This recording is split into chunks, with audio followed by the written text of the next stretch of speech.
मेरे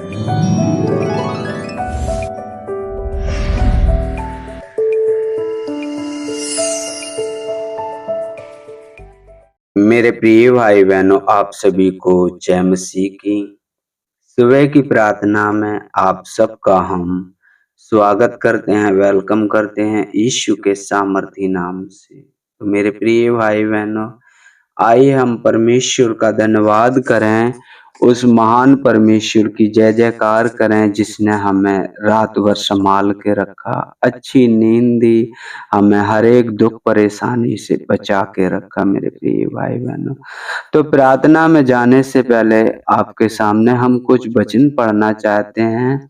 फिलिप्पियों की पुस्तक 2 अध्याय वचन 4 से 7 तक।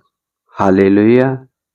यहाँ ऐसा लिखा है, हर एक अपनी ही हित की नहीं वरन दूसरों की हित की भी चिंता करें।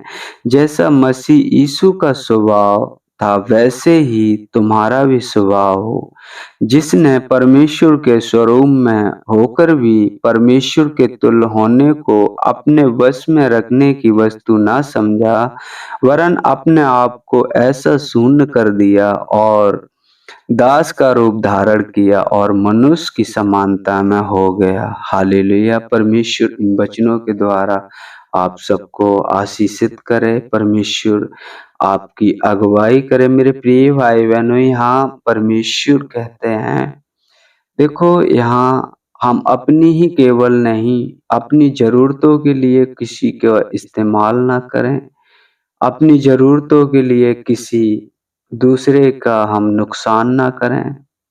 परमेश्वर का वचन कहता अपने ही हित की नहीं वरन दूसरों की हित की भी चिंता करें। जैसा मसीह का स्वभाव था मेरे प्रिय भाई बहनों, वो अपना सुख त्याग कर इस धरती पर आया। जो स्वर्ग पर सिंहासन पर बैठने वाला वो इस पृथ्वी पर आया, वो भी किस लिए मेरे प्रिय भाई बहनों? एक मनुष्य जाति के लिए, कि परमेश्वर के समीप आए, जो परमेश्वर से अलग हो गए थे। परमेश्वर का वचन कहता है, जो कोई उसके नाम पर विश्वास करेगा वह उसके पुत्र पुत्री कहलाएंगे। हालेलुया। तो मेरे प्रिय भाई बहनों, यहाँ परमेश्वर ने कहा है, जिसने परमेश्वर को अपने ऐसा शून्य कर दिया और मनुष्य का रूप धारण किया और मनुष्यों की समानता में हो गया। इसलिए हम सबके लिए मेरे प्रिय भाई बहनों, हमें एक चिन्ह के रूप में बता के गया कि ऐसे चाल चलो, तुम्हारा ऐसा स्वभाव हो। हालेलुया। जो लोगों को अच्छा लगे, जिसमें तुम्हारा प्रेम परमेश्वर में दिखाई दे कि हाँ आप परमेश्वर में चलते हो। यदि हम में ही लड़ाई झगड़े होंगे, बेकार की फिजूल की बातें होंगी, तो फिर परमेश्वर का इस धरती पर उतरना और आपको इतने बड़े संसार में से चुनना बड़ी वो मुश्किल वाली बात है कि परमेश्वर ने हमें इस संसार में से अलग किया। जब हम पहला यूहन्ना की पुस्तक पढ़ते हैं, उसमें 4 अध्याय वचन 11 में लिखा है, हे प्रियो, जब परमेश्वर ने हमसे ऐसा प्रेम किया तो हमको भी आपस में प्रेम रखना चाहिए। हमें लड़ाई झगड़े नहीं करना चाहिए, हमें आपस में बना के रखना चाहिए। क्योंकि मेरे प्रिय भाई बहनों, परमेश्वर का वचन कहता है, जिस राज्य में या जिस घर में फूट हो वो स्थिर नहीं रह सकता, वो खत्म हो जाता है, उजड़ जाता है। मेरे प्रिय भाई बहनों, परमेश्वर अपने वचनों से हमें संभालता है। मेरे प्रिय भाई बहनों, जब हम देखते हैं एक झाड़ू जो सुबह शाम जो हम लगाते हैं, अगर वो एक एक तीली उसकी कम होती जाए, अगर उसमें निकल जाती, वो वापसी ना लगाए ना, तो एक दिन झाड़ू खत्म हो जाती है, जरा सी रह जाती है पतली। तो मेरे प्रिय भाई बहनों, जब तक झाड़ू बंधी हुई होती तब तक वो मोटी होती है और उसमें जो हम बटोरते हैं वो बटोर सकती है। हालेलुया। तो मेरे प्रिय भाई बहनों, परमेश्वर का वचन बताता है जिस घर में या जिस राज्य में फूट होती है वो घर नहीं रह सकता। तो जहाँ तक हो सके बना के चलें, नहीं बनती है तो उनसे अलग हो जाएँ, उन्हें जीने दें और खुद जिएँ। हालेलुया! क्योंकि हम ज़बरदस्ती किसी से नहीं कर सकते मेरे प्रिय भाई-बहनों, परमेश्वर हमें ऐसी शिक्षा नहीं देता है, लेकिन इतना ज़रूर कहता है कि हम उनके लिए कुछ ऐसा सोच भी नहीं सकते जो उन्हें गलत लगे। क्योंकि हम जिस मुँह से आशीर्वाद देते हैं, आशीषित करते हैं, उस मुँह से हम श्राप नहीं दे सकते मेरे प्रिय भाई-बहनों। तो परमेश्वर का वचन जैसे हमें बताता है प्रियो, जब परमेश्वर ने हमसे ऐसा प्रेम किया तो हमको भी आपस में प्रेम रखना चाहिए। तो परमेश्वर में हैं हम सब। परमेश्वर हम पर दया करे, अनुग्रह करे, आशीषित करे तो हमें उसके वचनों में बने रहना चाहिए, क्योंकि परमेश्वर का वचन कहता है, यदि तुम मुझ में बने रहो, मेरा वचन तुम में बना रहे, तो जो माँगो सो तुम्हारे लिए हो जाएगा। तो परमेश्वर के वचन हम में रहने चाहिए। हमें हमेशा उनके वचनों को मनन करनी चाहिए, याद करने चाहिए, जिससे कि परमेश्वर की हम संगति में हमेशा रहें। हालेलुया! तो आइए सुंदर सुबह के लिए हम परमेश्वर का धन्यवाद करें, इतने सुंदर वचनों से हमें जिताया कि हम किसी से दुश्मनी ना करें, हमारा स्वभाव मसीह के जैसा होना चाहिए, हमें दूसरों की हित की भी सोचना चाहिए और जैसा परमेश्वर ने हमसे प्रेम किया, हमें भी एक दूसरे से प्रेम करना चाहिए। हालेलुया! तो आइए हम प्रार्थना करते हैं, अपनी आँखों को बंद करेंगे।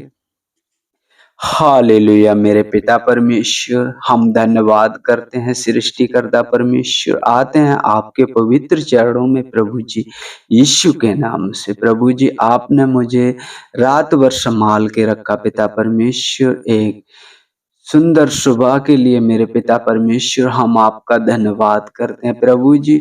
जो भी कार्य पिता परमेश्वर प्रभु जी कल हमसे हुए मेरे पिता परमेश्वर प्रभु जी, पिता परमेश्वर जाने अनजाने में जो भी गुनाह अपराध हमसे कल हुए हैं पिता परमेश्वर, वो आज ना हो मेरे पिता परमेश्वर। जिन हिस्सों में प्रभु जी हम कमजोर पड़ते हो मेरे पिता परमेश्वर, उन हिस्सों में पिता परमेश्वर हमें मजबूत करें, हमें दृढ़ करें मेरे पिता परमेश्वर। प्रभु जी, हम आपका धन्यवाद करते हैं सुंदर सुबह के लिए पिता परमेश्वर, हर एक सांस के लिए, हर एक पल के लिए मेरे पिता परमेश्वर। हम आपकी जय जयकार करते हैं, आपकी स्तुति करते हैं, आपको महिमा देते हैं प्रभु जी। सुनने वाले हर एक भाई बहन को आपके हाथों में सौंपते हैं, जैसे उन्होंने वचन सुने प्रभु जी, वो अपने हित की नहीं वरन दूसरों का हित की भी सोचें प्रभु। जैसे यीशु मसीह का स्वभाव था वैसे उनका भी स्वभाव होना चाहिए, जिसने परमेश्वर के स्वरूप में होकर अपने आप को मनुष्य के रूप में धारण कर लिया। हाँ मेरे पिता परमेश्वर, हम प्रभु जी आपके वचनों के अनुसार जीवन बिताएं, जैसे आपका वचन कहता है प्रियो, जब परमेश्वर ने हमसे ऐसा प्रेम किया तो हमें भी आपस में प्रेम रखना चाहिए प्रभु जी। आप हमें ऐसा हृदय, ऐसा मन है जो प्रभु जी जिसमें पिता परमेश्वर कोई जलन, ईर्षा, घृणा ना हो मेरे पिता परमेश्वर। हम सबके सबसे प्रभु जी प्यार कर सकें पिता परमेश्वर प्रभु जी, और जो सताते हैं प्रभु जी उनके लिए पिता परमेश्वर हम प्रार्थना कर सकें प्रभु जी। हमें ऐसा हृदय और ऐसा मन प्रदान करें प्रभु जी। हम आपका धन्यवाद करते हैं, धन्यवाद करते हैं मेरे पिता परमेश्वर प्रभु जी। आगे का समय पिता परमेश्वर आपके हाथों में सौंपते हैं, प्रार्थना करते हैं प्रभु जी उन भाई बहनों के लिए मेरे पिता परमेश्वर जो शांति का सुसमाचार हर एक जन तक पहुंचाना चाहते हैं प्रभु जी, हर एक जन से आपको मिलाना चाहते हैं, क्योंकि आपका वचन कहता है धन्य है वे लोग जो मेल मिलाप कराने वाले हैं, क्योंकि वो परमेश्वर के पुत्र कहलाएंगे प्रभु जी। पिता परमेश्वर उन दास दासियों को प्रभु जी, उन बेटा बेटियों को, उन नौजवान भाई बहनों को पिता परमेश्वर आपके हाथों में सौंपते जो प्रभु जी शांति का सुसमाचार हर एक जन तक पहुंचाना चाहते प्रभु जी। आप उनकी मदद और सहायता करें, जिस गांव जिस क्षेत्र में जाएं प्रभु जी आप उनकी अगुवाई करें मेरे पिता परमेश्वर। हम आपका धन्यवाद करते, हर एक उपद्रवी मनुष्य, हर एक छली मनुष्य प्रभु जी आप उनकी रक्षा करें पिता परमेश्वर। हम आप आपका धन्यवाद करते प्रभु जी, उनके घर परिवार को रक्षा करें पिता परमेश्वर प्रभु जी, जैसे आप उन्हें सुरक्षित ले जाएं प्रभु जी, जैसे ही सुरक्षित घर पर लाएं प्रभु जी, हम आपका धन्यवाद करते हैं, धन्यवाद करते हैं। आगे का समय आपके हाथों में सौंपते हैं पिता परमेश्वर, हर एक छली मनुष्य, हर एक उपद्रवी मनुष्य हमारी रक्षा करना पिता परमेश्वर, मेरे बोल चाल से, उठने बैठने से प्रभु जी, मेरे रहन सहन से किसी को ठेस ना लगे, ना हम किसी का ठेस का कारण बने प्रभु जी, हमारी मदद और सहायता करें प्रभु जी। हम धन्यवाद करते हैं पिता परमेश्वर, धन्यवाद करते हैं। आगे का समय आपके हाथों में सौंपते हैं प्रभु जी, जैसे आपने हमें रात भर सुरक्षित रखा प्रभु जी, हमें दिन में भी सुरक्षित रखना, हर एक रोग से, हर एक बीमारी से प्रभु जी, हम आपका धन्यवाद करते हैं। हर एक कामों को सफल करना पिता परमेश्वर प्रभु जी, धन्यवाद करते हैं, क्योंकि आपका वचन कहता है वचन में या काम करो, जो भी करो यीशु के नाम से करो प्रभु जी। हम दिन की शुरुआत प्रभु यीशु के सामर्थी नाम से शुरू करते हैं प्रभु जी, अगुवाई करें, मदद करें, सहायता करें। आदर में हम आपको देते हैं, आपके नाम की बढ़ाई करते हैं प्रभु जी, मांगते हैं आपसे यीशु के सामर्थी नाम से, आमीन आमीन।